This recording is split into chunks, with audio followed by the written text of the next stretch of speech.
Oke, halo, selamat pagi. Eh, untuk pertemuan kali ini, untuk materi fisiologi tumbuhan, eh, kita akan membahas mengenai cekaman abiotik.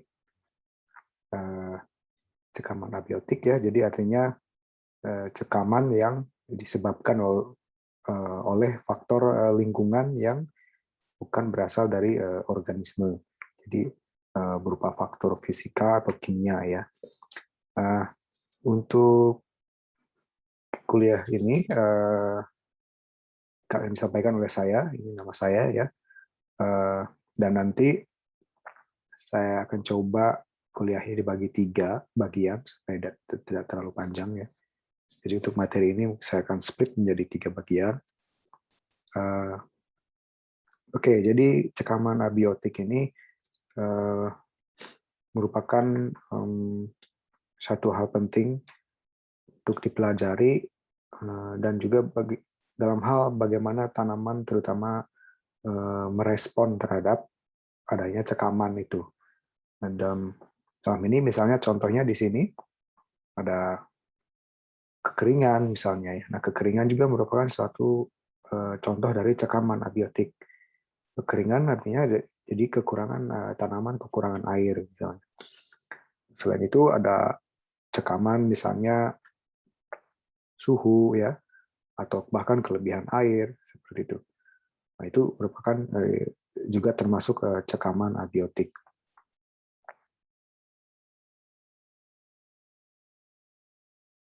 Oke, jika kita lihat stres atau cekaman itu dibagi 2 ya. Jadi ada abiotik yang akan dibahas di materi ini, kemudian ada biotik. Nah, yang biotik ini tentunya diakibatkan oleh organisme. Jadi misalnya oleh patogen ya, yang bisa menyebabkan tanaman itu sakit seperti itu. Nah, untuk yang abiotik ini bisa bermacam-macam, bisa dari sinar UV, kemudian ozon ya, temperatur yang ekstrim bisa terlalu panas atau terlalu dingin, kemudian flooding, kebanjiran, terlalu banyak air, kemudian kekeringan, kelebihan garam, ya, dan juga adanya misalnya logam-logam berat itu yang bisa beracun seperti itu. Nah, atau juga bisa diakibatkan oleh kekurangan nutrisi misalnya, terutama nutrien-nutrien yang makronutrien yang memang dibutuhkan dalam jumlah yang banyak. Ya, nah ini contoh-contoh abiotik stres. Dan di sini akan dibahas sebagian saja. Ya, jadi misalnya untuk suhu ya, kemudian kekeringan dan hubungannya dengan air ya. Jadi yang berlebihan atau kekurangan dan juga misalnya untuk salinitas. Ya, jadi misalnya salinitas yang terlalu tinggi itu juga merupakan stres. Oke. Jadi baik secara umum, baik kedua jenis stres ini sebetulnya direspon oleh tanaman itu. Jadi yang pertama dilakukan, yang terjadi adalah tanaman itu mengenali stres ini. Jadi baik biotik maupun abiotik itu akan dikenali, ya, dikenali. Kemudian biasanya di sini akan terjadi suatu misalnya ekspresi gen, kemudian menghasilkan protein, ya, proteinnya itu mengenali, kemudian setelah dikenali nanti akan disalurkan atau ditransduksi sinyalnya. Jadi sinyal pengenalan ini akan diteruskan oleh tanaman ini sehingga nanti akan terjadi suatu perubahan ekspresi gen atau regulasi. Jadi misalnya menghasilkan protein tertentu yang memang ditujukan untuk merespon terhadap stresnya ini ya. Jadi misalnya metabolisme selulernya itu berubah ya. Sehingga nanti ada berupa respon yang bersifat fisiologikal dan juga developmental. Dan ini nanti akan cope atau merespon terhadap stres-stres ini, sehingga tanaman ini tidak artinya bisa survive ya. Nah, jadi cekaman lingkungan ini efeknya ke tanaman itu bisa dibeda-bedakan berdasarkan misalnya dari segi jenis stresnya ya, karakteristiknya. Jadi misalnya seberapa parah stres yang ada itu. Jadi misalnya dari segi intensitas misalnya ya. Intensitas. Jadi misalnya jika stres itu kering ya seberapa kering misalnya. Severity-nya, keparahannya. Kemudian durasinya. Durasinya misalnya jika stres itu berapa lama, tentunya semakin lama ya itu akan semakin merusak terhadap tanaman ya. Jadi misalnya musim kemarau yang panjang sekali misalnya atau berapa bulan itu akan berbeda efeknya. Kemudian jumlah exposure-nya, jadi ya dalam hal ini misalnya seberapa luasan misalnya apa namanya misalnya kekeringannya itu seberapa luasan sih di lahan misalnya ininya. Kemudian selain itu juga apakah ada kombinasi dengan stres lain. Jadi misalnya selain kekeringan, misalnya ternyata tanahnya juga terlalu banyak garam, misalnya salinitasnya tinggi. Nah itu juga akan tentunya akan berpengaruh ya terhadap nanti seberapa parah dan responnya nanti tanaman itu. Nah jadi ya, kemudian untuk di tanamannya sendiri, misalnya di bagian mana di tubuh tanaman itu yang terganggu, misalnya yang terkena, yang terekspos ya. Apakah misalnya di daun saja, atau di batang saja, atau di akar saja, atau keseluruhan tanamannya. Nah, itu akan berbeda juga. Kemudian stage development-nya dari tanaman. Jadi misal tanamannya itu yang masih di tahap mana, masih tahap kecambah, atau di tahap yang sudah mature, misalnya sudah berbunga dan berbuah. Ya. Nah, kemudian respon juga ditentukan oleh genotipenya. Nah, jadi genotipe tanaman itu akan mempengaruhi sejauh mana dia bisa bertahan dan sejauh mana dia bisa merespon dengan baik dari stres itu. Jadi tentunya kan ada tanaman yang mungkin secara genotipe itu sudah lebih toleran atau tahan terhadap misalnya kekeringan. Misalnya spesies berbeda saja ya, misalnya antara padi misalnya dengan katakan saja rumput misalnya. Mungkin rumput lebih tahan ya dari kekeringan daripada padi misalnya. Atau di spesies yang sama seperti sesama padi misalnya varietas satu dengan yang lain itu misalnya toleransi terhadap stres itu bisa berbeda ya gitu. Nah, outcome dari respon-responnya ini misalnya itu akan ditentukan oleh jenis respon yang berbeda. Jadi respon itu mungkin dibagi 3 bagian besar ya. Jadi ada yang responnya itu berupa resisten, ya, jadi bisa bertahan. Nah, respon yang resisten ini dibagi 2 lagi. Jadi mekanismenya ya ada yang avoidance, artinya si menghindari.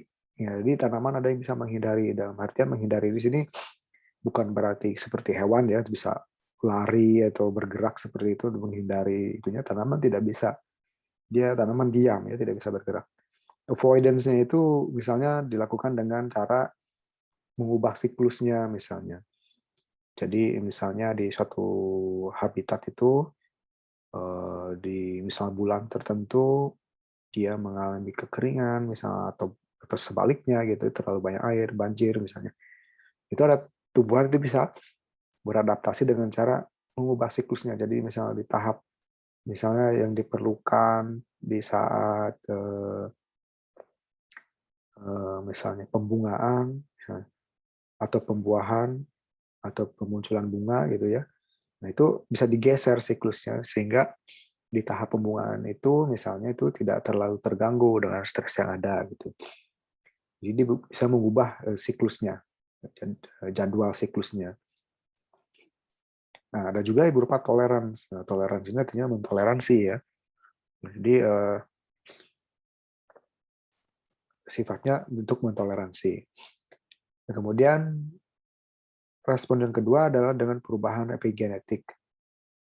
Nah, jadi epigenetik berbeda dengan genetik ya. Kalau genetik kan sudah perbedaan di dalam sekuen DNA-nya atau perubahan di sehingga mencerminkan perubahan perbedaan di gennya ya. Nah, epigenetik itu secara genotipe itu sama, secara genetik sama, hanya ekspresinya yang berbeda. Jadi sama-sama misalnya tanaman ini mempunyai gen A ya, sama-sama mempunyai gen A, tapi gen A ya ini ada yang bisa diekspresikan, ada yang tidak. Misalnya ada yang diekspresikan tinggi, ada yang diekspresikan rendah. Nah, itu perbedaan-perbedaan itu yang disebut epigenetik. Kemudian variasi sumaklonal. Nah, variasi sumaklonal ini jadi variasi itu kan yang variasi genetik bisa yang artinya keturunan itu ya, misalnya dalam hal tumbuhan yang melakukan perkawinan itu kan misalnya keturunannya bisa berbeda ya genetiknya, pencampuran dari kedua tetuanya. Nah, untuk somaklonal variasi artinya variasi yang diturunkan tapi itu variasinya bukan dari gamet tapi dari somatik. Jadi misalnya dari daun tiba-tiba berubah variasinya itu ya. Dan tentunya variasi somaklonal ini ada hubungannya juga dengan mutasi ya. Gitu. Nah, ini jadi yang ini sudah merupakan dari itunya sudah resisten ya, bisa avoidant dan toleran, kemudian di sini mengandalkan perubahan-perubahan. Kemudian yang ini ya tumbuhan tidak bisa melakukan apa-apa, artinya udah rentan ya. Nah, outcome dari ketiga ini berbeda-beda. Jadi misalnya untuk yang tahan, resisten, tentunya terjadi proses aklimatisasi atau aklimasi ya. Jadi penyesuaian terhadap situasi lingkungan itu aklimatisasinya. Sehingga bisa survive dan tumbuh. Nah, kemudian yang perubahan epigenetik, kemudian variasi sumaklonal, mutasi. Nah, ini berhubungan dengan adaptasi. Ya, nanti adaptasi dan aklimasi beda ya. Nanti ada jadi perbedaannya apa sih?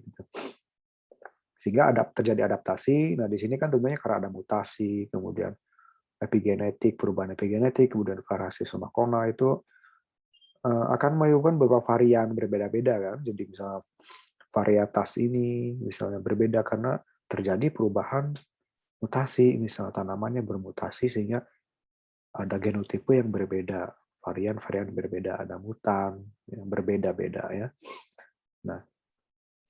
Nah, di sini dalam hal ini yang misalnya yang tak toleran ini ada yang bisa toleran berdasar hanya mengandalkan aklimasi, tapi ada juga toleran memang melakukan adaptasi ya. Gitu. Nah, tentunya yang rentan ya, kemungkinan besar ya tidak akan bisa survive ya. Ya akan mati. Nah, ini jadi aklimatisasi dengan adaptasi ya mungkin di sini lebih enak jika diterangkan adaptasinya dulu. Adaptasi itu ya tentunya peningkatan dari toleransi terhadap perubahan lingkungan atau cekaman lingkungan ya yang disebabkan oleh perubahan secara genetik. Ya, jadi sini genetik yang berbeda. Nah, perubahan genetik ini diakibatkan atau diarahkan ya oleh seleksi alam.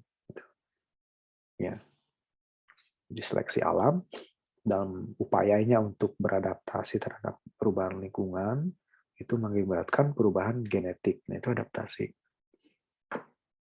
Nah, aklimatisasi ya peningkatan upaya untuk meningkatkan toleransi terhadap stres lingkungan. Nah, tapi ini diakibatkan oleh adanya stres yang sudah berlangsung sebelumnya. Jadi misalnya di daerah sini misal pernah terjadi kekeringan, tanaman itu mengalami lama-lama mengalami aklimatisasi. Oh, ada kering ya, kemudian terjadi lagi kering gitu. Nah, itu adalah aklimatisasi ya, tapi biasanya ini tanpa mengubah struktur genetikanya gitu. Oke. Oke, ya ini ada video ya, saya coba.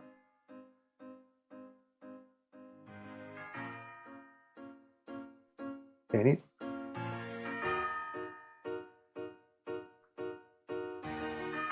sebenarnya untuk melihat saja ya, apa efek dari kekeringan misalnya. Kekeringan terhadap tanaman itu seperti apa. Jadi yang ini misalnya diberikan air penuh, kemudian ini dibiarkan lebih kering ya. Nah, ini adalah yang di tengah ini adalah treatment. Jadi ini video dari sebuah perusahaan ya. Nah, video. Jadi yang di sebelah ini adalah jika diberikan treatment gitu. Jika diberikan treatment, dia misalnya dengan memberikan osmoprotektan, ya, senyawa-senyawa osmoprotektan misalnya. Nah, bisa dilihat ya hasil dari itu apa sih? Jadi tumbuhan yang kekeringan itu, misalnya dalam hal ini kan tidak terlihat bahwa misalnya daunnya tidak terlalu layu sebetulnya ya. Tentunya ini mungkin kekeringan yang tidak terlalu mencekam gitu. Itu pun itu apa bisa juga mengakibatkan misalnya tumbuhannya itu tidak tumbuh terlalu bagus. Ya, jadi tumbuhannya tidak tumbuh terlalu bagus, tidak optimal ya. Nah, ini untuk yang di tengah ini, misalnya treatmentnya itu biasanya orang menambahkan misalnya osmoprotektan ya, osmoprotektan itu jadi senyawa-senyawa yang bisa mengakibatkan sel itu bisa menahan air, tidak keluar dari sel ya. Nah itu, nah, nanti akan dijelaskan contoh-contoh osmoprotektan misalnya. Nah ini seperti ini ya. Nah jika kita lihat misalnya dari ini ada data dari Departemen Pertanian di Amerika ya. Ini datanya sudah lama tahun 89 ya, tapi bisa kita lihat ya. Jadi misalnya ada tanaman jagung dan kedelai. Jadi untuk rataan produksinya misalnya, ya, ini kan ada tahun ya. Misalnya tahun 1979 sampai 1988, bisa dilihat di sini ada 3 periode mengalami kekeringan yang cukup parah. Jadi misalnya tahun 80, tahun 83, kemudian 88 ya. Nah, bisa dilihat di sini efeknya terhadap yield-nya ya, jauh turun ya, jauh turun sekali. Nah, jadi ya secara logikanya juga tentunya kekeringan akan memberikan efek terhadap produktivitas tanaman. Nah, jadi di sini kira-kira perubahan-perubahan apa biasanya yang terjadi di tumbuhan itu ketika terjadi kekeringan misalnya. Nah, kekeringan ini sebetulnya bisa ekivalen dengan salinity karena kekeringan dan salinity ini efeknya akan sama di sel itu. Jadi dia akan menyebabkan defisit air. Ya, jadi salinity kan osmotik ya. Jadi osmotik jika osmotik di luar misalnya lebih tinggi, air itu akan keluar dari sel. Nah, air itu akan keluar dari sel karena osmotik ya. Untuk menyeimbangkannya itu air keluar dari sel sehingga tanamannya sendiri sebenarnya mengalami kekeringan juga gitu. Ya. Nah, jadi biasanya perubahan-perubahan itu yang terjadi misalnya volume sel berubah ya. Jadi tentunya karena air berkurang sehingga sel bisa lebih mengkerut, mengecil ya. Kemudian turgor berkurang. Nah, turgor berkurang misalnya tanaman menjadi layu ya. Kemudian nah ini ada solute concentration. Nah, jadi senyawa-senyawa terlarut konsentrasi itu bisa berubah. Jadi biasanya untuk menahan air Nah, itu supaya supaya air itu masuk, dia solutnya bisa dinaikkan. Nah, karena untuk menyeimbangkan osmotik kan konsentrasinya tinggi itu harus diencerkan, sehingga biasanya sel memproduksi solut-solut ini di selnya, sehingga air itu akan retain ya, tetap di dalam. Nah, tentunya juga struktur membran dan integritas membran juga akan terpengaruh ya. Eh, Kemudian, nah ini ion displacement sebenarnya ini berkorelasi dengan solute concentration ini. Jadi ada ion-ion seperti kalsium misalnya, kemudian sodium, potasium itu akan diubah atau diubah lokasinya atau misalnya yang sebelumnya di sitosol misalnya menjadi di vakuola misalnya seperti itu. Kemudian, nah ini bisa juga mengakibatkan denaturasi protein. Memang untuk kekeringan ini denaturasi protein biasanya tidak terlalu separah misalnya jika stres panas misalnya suhu tinggi ya, tapi masih tetap terjadi denaturasi protein. Dan tentunya proses-proses seluler lain juga terganggu ya. Nah, untuk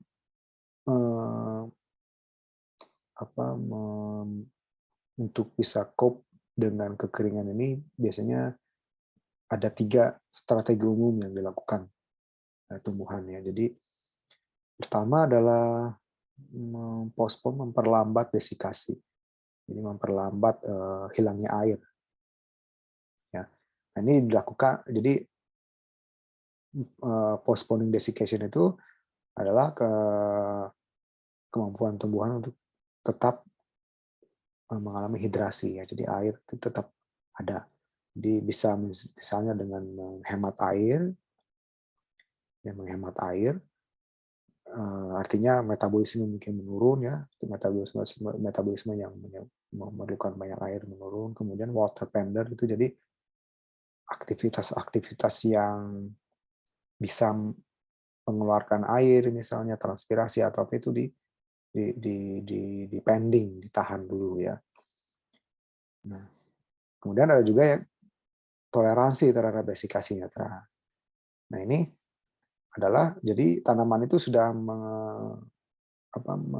mengkompromikan dirinya ya untuk bisa toleransi terhadap desikasi atau kekeringan ini. Jadi dalam hal ini meskipun dalam kondisi dehidrasi, tanaman masih mampu fungsional ya itu. Nah, kemudian avoider yang tadi itu. Jadi avoider ini ya menggeser siklus hidupnya. Misalnya dalam ketika musim hujan misalnya atau musim basah ya, seperti itu.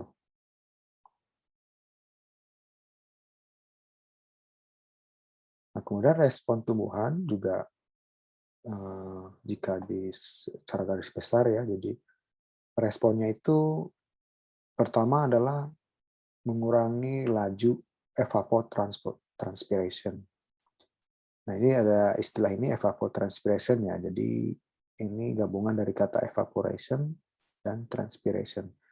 Nah, evaporation tentunya sih lebih ke penguapan dari air dari permukaan tanahnya ya. Nah, itu mungkin yang ini tanaman tidak bisa mengontrol lebih secara baik ya. Kecuali misalnya tumbuhan-tumbuhan tertentu yang daunnya lebar seperti itu. Nah, itu bisa mengurangi penguapan di daerah sekitar akarnya karena ternaungi misalnya. Nah, tapi tumbuhan lebih bisa mengontrol itu dari segi transpirasi. Nah, ini transpirasi artinya hilangnya uap air dari daun. Nah, itu dikurangi lajunya. Nah, itu caranya bagaimana? Nah, itu nanti ada misalnya dengan penutupan stomata misalnya. Kemudian meningkatkan akses terhadap tanah yang basah. Jadi ini mungkin lebih ke akar ya. Jadi akar berdasarkan geotropisme itu bisa mencari misalnya bagian-bagian tanah yang lebih banyak airnya. Nah, kemudian adjustment dari segi osmotik atau osmoregulation. Nah, ini yang tadi ya, yang mengenai misalnya untuk salinitas itu solut ya, jadi partikel-partikel terlalu. Jadi osmotic adjustment intinya adalah untuk menurunkan potensial osmotic potensial.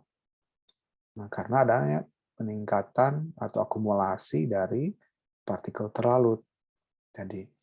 Jadi karena ada banyak di akumulasi partikel terlalu di dalam sel sehingga untuk menyeimbangkannya osmosis itu air harus masuk ya, water uptake atau dipertahankan di dalam sehingga turgor masih tetap bagus. Nah itu misalnya itu ya, ini ada kaitannya ini. Biasanya ini terjadi paling banyak di stomata. Jadi stomata itu supaya menutup itu air harus banyak sehingga guard cell-nya itu bisa menutup seperti itu ya. Nah itu jadi untuk mengatasi kekeringan itu biasanya ada semacam osmoregulation di stomata, terutama di stomata ya. Nah ini, jadi untuk mereduksi evapotranspiration, nah ini evapotranspiration ya, jadi transpirasi ini kan dari daun, misalnya dari pohon, rumput-rumputan misalnya. Evaporasi ya ini dari tanahnya gitu ya. Nah caranya adalah ya dengan misalnya ini stomata yang terbuka, ya ini guard cell-nya ya. Nah kemudian ini kan lubangnya nih, lubang daunnya ini sehingga dari pertukaran gas dan uap air, nah itu ditutup. Nah ini bisa ditutup. Nah ini tentunya ada regulasinya ya. Jadi seperti yang tadi di sini jika kering misalnya di sini solutnya ditambah di sini diakumulasi sehingga air masih bisa masuk ke guard cells nah ini sehingga guard cell-nya itu bisa menutup ya. Nah, jadi ini untuk mengurangi transpirasi. Nah, secara ininya bahwa penutupan stomata tadi itu ya untuk mengurangi transpirasi itu nah, diregulasi atau ada hubungannya dengan akumulasi dari abscisic acid, asam absisat. Nah, asam absisat ini kan berupa hormon ya, hormon tumbuhan yang fungsinya sebenarnya banyak. Jadi misalnya ABA ini eh, berperan dalam dormansi biji misalnya. Kemudian mengatur arsitektur bentuk dari akar ya. Kemudian perkembangan tajuk. Nah, ini untuk penutupan stomata juga ya. Ya, untuk penutupan stomata juga. Jadi ini diatur juga oleh abscisic acid. Nah, ini di sini ya, jadi ini ya ini sih secara molekulernya ya. Ini tapi yang diperhatikan ini hanya konsepnya aja. Jadi konsepnya saja misalnya ini kan di bagian atas ini, di atas garis ini kan ini adalah bagian sitoplasma dari guard cell. Nah, kemudian ini plasma membrannya, ini membrannya ya, membran dari guard cell ini. Nah, jadi ketika konsentrasi ABA ini sedikit, ya, somatanya terbuka ya. Dan ini adalah protein-protein yang terlibat ya ini stomata terbuka. Nah, ketika ABA-nya tinggi, ABA-nya ini menempel satu protein tertentu ya. Kemudian karena penempelan ini nanti ini akan mengaktifkan protein-protein ini. Nah, misalnya di sini ya ini K+, ini artinya sebenarnya ini channel untuk memasukkan potasium misalnya seperti itu. Nah, ini tidak berfungsi misalnya pas ketika ABA ini rendah ya. Nah, ketika ada ABA ini misalnya adanya ion-ion ini ada yang ditranslokasikan. Nah, jadi apa namanya? Nitrat, kemudian chloride ini, nah ini dipompa keluar ya. Nah ini dengan demikian apa namanya guard cell ini nanti ini akan menutup, ya. Oke. Nah, jadi regulasi pengaruh dari abscisic acid ini untuk penutupan stomata kurang lebih seperti ini. Ini tentunya kompleks ya ininya, tapi pada prinsipnya adalah secara molekuler, jadi misalnya ABA-nya ini akan mengaktifkan protein tertentu sehingga terjadi nanti translokasi ion-ion tertentu sehingga nanti si guard cell ini tetap turgornya bagus sehingga menutup, ya. Nah, kemudian strategi lainnya adalah dengan membentuk kutikula. Ini kutikula ya, jadi ini penampang melintang daun ya, jadi ini bagian atas, kemudian epidermisnya ya, nah kemudian ini bagian bawahnya ya. Nah, daun itu kan tidak hanya daun sih, tapi misalnya di lapisan epidermis itu ada lapisan kutikula. Kutikula ini di tumbuhan biasanya terbentuk atau tersusun utamanya dari wax atau lilin ya. Nah, tentunya fungsinya karena ini lilin atau fatty acid lemak seperti itu kan hidrofobik ya, jadi tidak tembus air. Sehingga dengan demikian ini seperti jaketnya untuk melindungi penguapan air ini. Nah, jadi ini misalnya ya, ini daun yang di tanaman-tanaman sukulen biasanya, ini terlihat sekali biasanya. Karena tanaman sukulen itu kan banyak menampung air ya, sehingga ya biasanya kalau di seperti ini, kelihatan ini kutikulanya ya, seperti itu.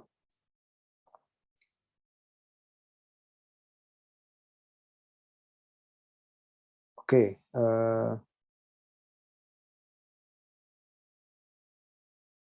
nah ini ya, jadi itu saja ya untuk tahap sesi kali ini. Nanti kan saya lanjutkan lagi di sesi berikutnya. Oke, sampai jumpa kembali ya.